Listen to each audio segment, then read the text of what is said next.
जहांगीर तरीन साहब का मामला ईद के बाद फिर सर उठा सकता है। अगरचे जहांगीर तरीन साहब ने कहा है, अभी उन्होंने जो हालिया बयान उनका सामने आया उसमें वो कहते हैं कि उन्हें कोई मसला नहीं है तफ्तीश से, उन्हें कोई मसला नहीं है केसेस से, अदालत का सामना करने से उनको कोई परेशानी नहीं है, उन्होंने हज़ारों नहीं लाखों दस्तावेजात दी हैं और हम खुद चाहते हैं कि दूध का दूध पानी का पानी हो ताकि सबके सामने लोगों के आए कि इसमें शफाफियत हो। लेकिन सबको पता है केसेस क्यों बन रहे हैं, क्या हो रहा है। और वो कहते हैं मेरे दोस्त ने मुलाकात की है वज़ीर-ए-आज़म से, वज़ीर-ए-आज़म ने यकीन दहानी कराई है कि वो खुद इस चीज़ को देखेंगे।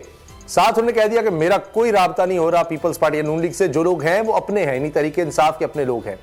शामिल कुरैशी साहब के हवाले से भी उन्होंने बड़ा अच्छे तरीके से, वो कहते हैं ना वेल लेफ्ट, वो छोड़ दिया सवाल। उन्होंने कहा जी हल्की बात है, मैं इस पर बात ही नहीं करूँगा और हम लोगों को हल्की बात करना जेब नहीं देता। शामिल कुरैशी ने कहा था ना कि ये नहीं होगा कि इधर भी उधर भी वाज़े तौर पर एक तरफ आ जाओ, तो तनकीद की इन्होंने हम ख्याल ग्रुप पर। तो बाबर डोगर साहब ये बताएं कि आपको क्या लगता है ये जहांगीर तरीन साहब वाला मामला वाकई सुलझ गया है? क्योंकि उनको केस से कोई परेशानी नहीं है, वो कहते हैं क्रिमिनल केस ही नहीं है, FIA केस में क्या लेना देना है, आप SCCP का केस है अदालतों में चलाते रहे, सिविल मुकदमा चलाते रहे, हमें कोई मसला ही नहीं है।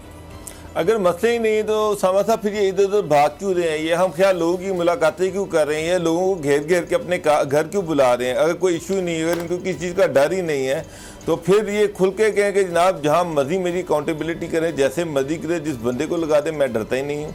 एक तरफ चीखे मार रहे हैं, वज़ीर-ए-आज़म तक ये पहुँच गए, इनका ग्रुप वज़ीर-ए-आज़म से भी मिल लिया, उनसे बात भी कर ली।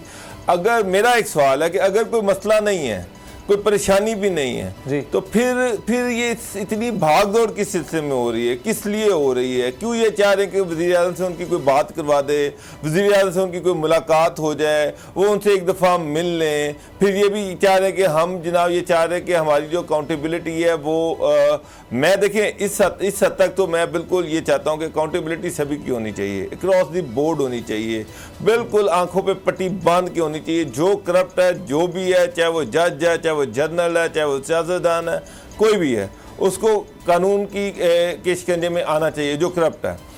मसला ये है कि एक तरफ ये जो प्राइम मिनिस्टर से मुलाकात की, उस मुलाकात में ये राजा रियाद ने ये इंप्रेशन देने की कोशिश की कि जिस तरह से पता नहीं बड़ी कामयाब मुलाकात हो गई है और सारे मामला हल हो गए हैं और जनाब अब हाथ होला हो जाएगा, ये हो जाएगा, वो हो जाएगा। लेकिन उसके बाद अगले दिन प्राइम मिनिस्टर ने जो मीडिया से बात की, जो मीडिया का एक डेलीगेशन उनसे मिला, जो उन्होंने बात की, उसमें उन्होंने बड़ा क्लियरली कहा कि जनाब बात मेरिट पे ही होगी, इसके अलावा कोई और चीज़ नहीं होगी। शहजाद अकबर अपना काम करेंगे, मुझे उसमें पूरा इत्मीनान है। डॉक्टर रिजवान को भी ना तबादला किया जा रहा है, ना उनसे इन्वेस्टिगेशन वापस ली जा रही है। तो हाँ, अबू बकर खुदाबख्श जो है वो उनके साथ मिलके काम करेंगे, लेकिन इन्वेस्टिगेशन वही करेगा। और उन्होंने हाँ ये कहा कि अली जफर साहब जो है उनसे कहा कि हाँ इस पर कोई पोलिटिकल अगर कोई चीज़ है तो वो देख लें। पोलिटिकल क्या चीज़ है? शहजाद अकबर जो है वो सारी दुनिया को पता है कि वो इस केस को देख रहे हैं और इस केस में वो हदायत जारी कर रहे हैं। तो इसमें तो ये तो प्राइम मिनिस्टर को भी पता होना चाहिए। मेरा नहीं ख्याल कि इसमें कोई ऐसा कोई छुपी हुई चीज़ है। जहांगीर तरीन भी वो बार बार कह रहे हैं। तो मुझे तो कोई ऐसी चीज नजर नहीं आएगी जिसमें प्राइम मिनिस्टर से मुलाकात करने के बाद कोई बड़ी अचीवमेंट इनको मिल गई हो कुछ, या ये हो कि जहांगीर तरीन जो ख्वाब देखे थे कि शायद प्राइम मिनिस्टर मुझे बुलाएंगे, मौका देंगे और वो लोग जो हमारे खिलाफ फशानी कर रहे हैं या इख्तिलाफात बढ़ा रहे हैं उनको आइडेंटिफाई हो जाएंगे।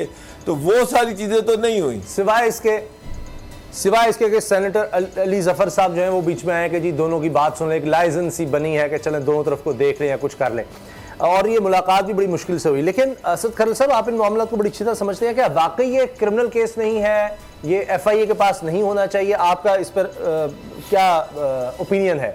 और दूसरा ये कि अब उनकी ज़मानत में, जहांगीर तरीन अली तरीन दोनों की ज़मानत में मज़ीद तोसी हो गई है और जज साहब ने जो सवाल पूछे हैं उन्होंने प्रोसिक्यूटर से कहा कि जी जहांगीर तरीन अली तरीन के केस का क्या बना है, आप ये पहले बताएं। आपसे JIT रिपोर्ट मांगी थी, क्या आप लाए हैं? आपने मुकदमा दर्ज किया, इसकी रिपोर्ट कहाँ है? तो वो सवाल तो पहले भी ये हो चुके हैं और FIA के वकील ये भी कह चुके हैं अदालत में, बैंकी कोर्ट में, कि जनाब कुछ FIR गलत भी दर्ज हो गई हैं। तो ये तो हाल हो रहा है यहाँ पर प्रोसिक्यूशन का। तो जहांगीर तरीन की बात कहाँ तक आपको सही लगती है FIA वाले मामले की? देखिए, एक तो मामला ये है कि जहांगीर तरीन साहब ने जो आज एक बात की है बड़ी इंपॉर्टेंट है, वो बड़ा काबिल गौर है। उन्होंने ये कहा कि सबको मालूम है जो केसेस हैं इसकी बुनियाद कुछ और है। एक तो उन्होंने कहा कि एफआई केस नहीं बनते, कौमी इसमें खजाने का कोई मामला नहीं है, एससीसीपी के तहत ये केस बनते हैं, ये क्रिमिनल केस नहीं बनते। दूसरा उन्होंने कहा कि इन केसेस की बुनियाद कुछ और है। अब उससे आप खुद ही समझ जाएं कि यानी मतलब ये है कि वो ये जाहिर करना चाह रहे हैं शायद कि कोई ऐसी रिफ्ट है या कोई पॉलिटिकल जो विक्टिमाइजेशन के ज़ुमरे में बात या कोई साजिश के तौर पर इस चीज़ को वो पेश कर रहे हैं। दूसरी बात जो आपने अली जफ़र की बात की, तो आप इस तरह भी ना समझे, इतनी लाइट मुलाकात नहीं रही, उसका नतीजा आ गया है। अली जफ़र साहब जो है उन्होंने मिल के वज़ीर आज़म साहब को इस केस के हवाले से कुछ चीज़ें जो है रिपोर्ट सरसरी थी पेश की है। अली जफ़र को जो इमरान खान साहब को इस केस में लाने का मकसद ये था कि वो ये डिटरमिन करके बताएं कि जो एफआईए ने केस बनाए हैं क्या वो क्रिमिनल केसेस हैं या उसमें कोई पॉलिटिकल विक्टिमाइजेशन का आंसर मौजूद है। तो अब जाहिर बात है उन्होंने उसको जो सरसरी से जायज़ा लिया है और उसका नतीजा जो आज आपको अदालत में आया है। देखें, अदालत के जज साहब पिछली दफ़ा भी एफआईयू कह चुके हैं कि आपने एक जेआईटी बनाई, उस जेआईटी की एक रिपोर्ट होगी यकीनन, और उसी रिपोर्ट की बुनियाद पर एक एफआईआर दर्ज हुई है। तो लिहाजा वो जो जेआईटी की रिपोर्ट है वो आप पेश क्यों नहीं कर रहे। पिछली दफ़ा भी अदालत ने कहा, उन्होंने कहा कि हम पेश करेंगे। फिर जिस तरह आपने कहा बिल्कुल उन्होंने कहा, उस वक्त भी उन्होंने कहा कि जी वो एफआईआर शायद उसमें मनी लॉन्ड्रिंग के इल्ज़ाम ठीक नहीं थे या गलत थे या इस तरह की चीज़ बाम क्रिएट कर दिया। अब दोबारा जज साहब ने आज फिर उनसे जब रिपोर्ट मांगी तो उन्होंने फिर आए बाएं शाएं कर दी, वो रिपोर्ट नहीं पेश की। तो इसका मतलब ये है कि जो अब इसको इतना लाइट ना लिया जाए, इस चीज़ को कंसिडरेशन में लाया जा रहा है।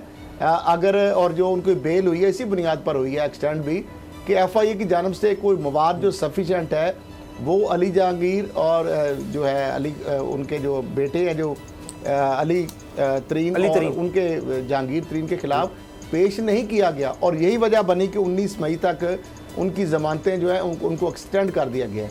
तो अब ये जो चीज़ें हो रही हैं इससे अब जो वज़ीर आज़म साहब को जो लोग मिले थे उसके बाद देखें जो एक तो बात हो गई कि चले अबू बकर खुदा बख्श को आपको निगरानी दे दी।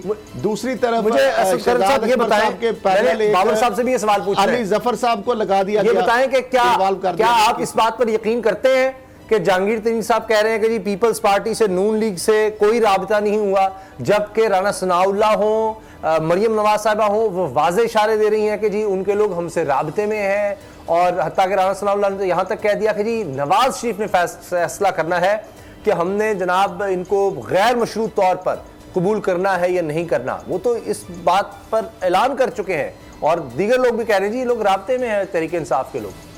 देखिए उसामा साहब, इससे पहले पे पार्टियों ने भी ऐसा तासुर दिया था कि जैसे शैला रज़ा का जो ट्वीट आया था कि जी के शायद पे पार्टी जो है वो राब्ते में जहांगीर तरीन के, और जहांगीर तरीन जल्द ही आसिफ अली जरदारी से मुलाकात करेंगे और फिर पार्टी ज्वाइन कर लेंगे।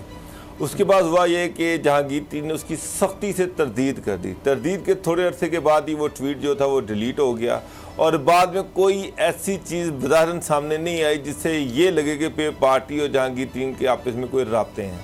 अब राना सना ने ये कहा था कि नवाज शरीफ से उनकी बात हुई है, और नवाज शरीफ ने कहा कि अगर वो बिला मशरूत आना चाहते हैं तो बिल्कुल आ जाएं।